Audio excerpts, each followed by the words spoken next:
विश्वनाथाष्टकम्।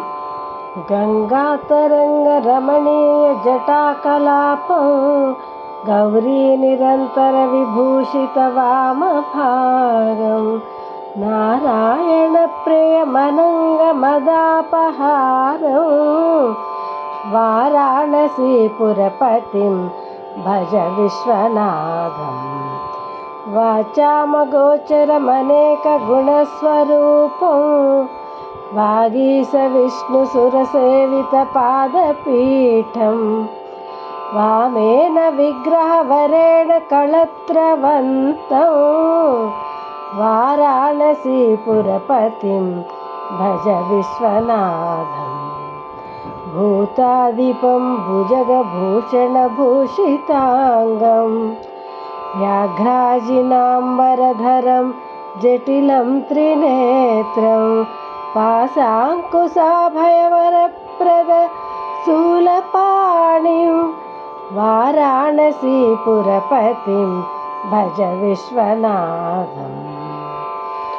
सीतांशुशोभितकिरीटविराजमानं फालेक्षणानलविशोषित पञ्चबाणं नागाधिपारचितभासुरकर्णपूरं वाराणसीपुरपतिं भज विश्वनाथम्। पञ्चाननं दुरितदुत्तमतङ्गजानां नागान्तकन्दनुजपुङ्गवपन्नगानां दावानलं मरणशोकजराटवीनां वाराणसीपुरपतिं भज विश्वनाथम्। तेजोमयं सगुणनिर्गुणमद्वितीयम् आनन्दकन्दमपराजितमप्रमेयं नागात्मकं सकलनिष्कळमात्मरूपं वाराणसीपुरपतिं भज विश्वनाथम्। आसां विहाय परिहृत्य परस्य निन्दां पापे रतिं च सुनिवार्य मनस्समाधौ आदाय हृत्कमलमध्यगतं परेशं वाराणसीपुरपतिं भज विश्वनाथम्।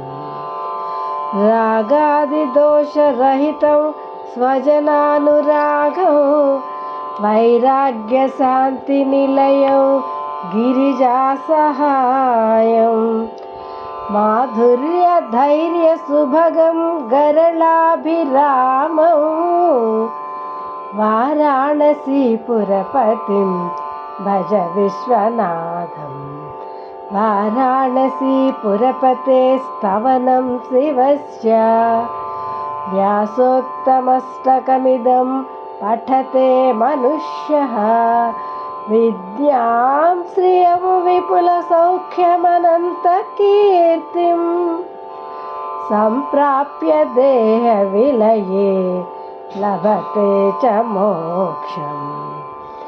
विश्वनाथाष्टकमिदं यः पठेत् शिवसन्निधौ शिवलोकमवाप्नोति शिवेन सह मोदते।